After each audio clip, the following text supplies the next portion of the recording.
Manchester United issue official statement about Antony, and a surprise club from Saudi submit offer for Jadon Sancho. Those are all the things that we will be discussing on today's show. But before we jump into that, please do smash a like on the video and please do subscribe to the channel if you are new. So let's get on into it.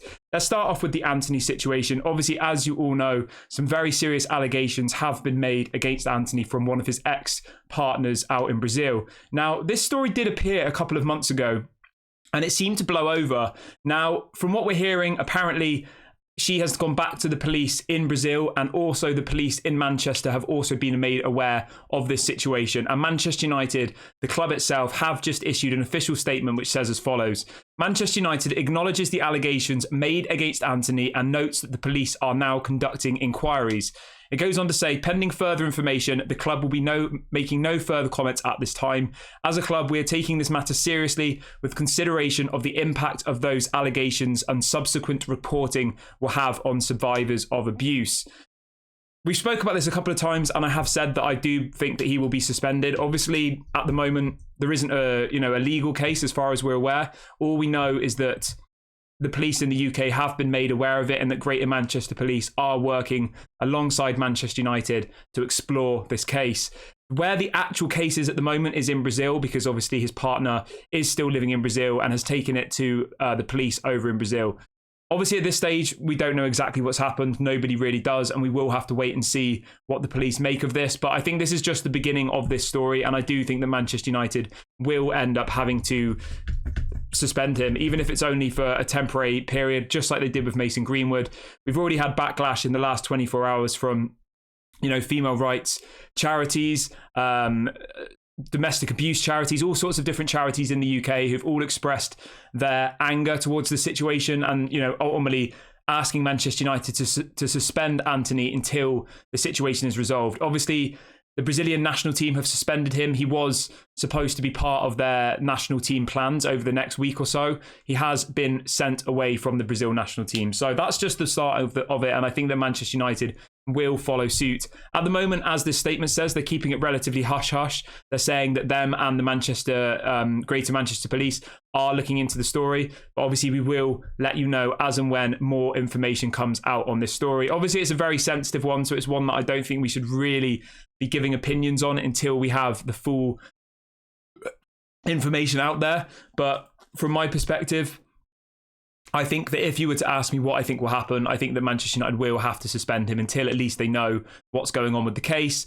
Is it going to be a trial, blah, blah, blah, and then they can kind of work out where to go from there. So we will, of course, keep you updated on that one, and we will let you know as and when we get more information. Now, moving over to the story about Jadon Sancho. This is coming out from Rudy Galletti, who is a Sky Sports journalist. He's been quite good with transfer news in the past. It's not a name that I've heard much recently, if I'm being completely honest with you, but he was somebody a couple of years ago who was pretty decent around football transfers. And he's reporting in the last couple of hours that a club in Saudi is now exploring the opportunity to sign Jadon Sancho and has just sent an official offer to the Manchester United player. He says evaluations are ongoing and it's a fast evolving situation. Obviously, the Saudi Pro League transfer window closes tomorrow, I believe, so they've got about 48 hours to get this one over the line. I think that maybe that's not enough time. Obviously, 24 hours to get a deal of this magnitude done. Manchester United would want a fee. I think they'd want anywhere from 50 to 60 million. They'd want to recoup as much of the money they spent, as much of the 75 million they gave Dortmund 2 years ago. And I think that maybe it's a little bit of a too much work to be doing in this amount of time.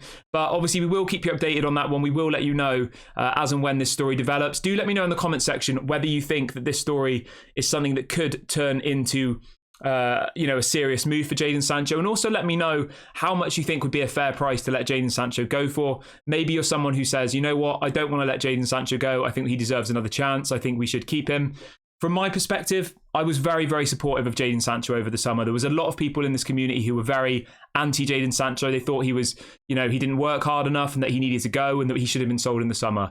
And I stood up for him and I said, you know what? I think he has the potential to become world class. He's only 23. He's nowhere near his prime. We should give him time because otherwise we could have another situation where we let a player go. He goes somewhere else and turns into this superstar. So for me, I wanted to give him another chance. But I do think that this whole situation with the manager is very difficult to come back from. I think once the trust is gone, once somebody disrespects you in public and, outs you, I don't see how you can rebuild that relationship. I think the relationship was probably already broken before that, because if Erik ten Hag isn't picking him because he doesn't work hard enough on the training field, is turning up late and all the rest of it, if I'm the manager of Manchester United, or if I'm the manager of any company, let alone a football club, right, and your employees aren't turning up on time, they're not working hard enough, it's very, very difficult to come back from that. And especially when we get all these stories coming out now over the last week saying that this has been something that's happened regularly at other clubs. It happened at Dortmund, it happened at Manchester City, Gareth Southgate saying it happened at England.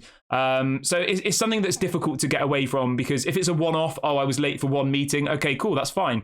Like Rashford was last season, he was late for 5 minutes before the Wolves game and he was put on the bench, and that was the right decision and he accepted it and it didn't happen again. If it becomes a repeating thing, which it clearly is with Jadon Sancho, I don't see how you come back from that. But let me know what your thoughts are on Jadon Sancho in the comments section below. Thank you so much for watching the show today, guys. This has been Daily Red Devil. I've been Kieran. Please do smash a like and subscribe on your way out, and I'll catch you all later.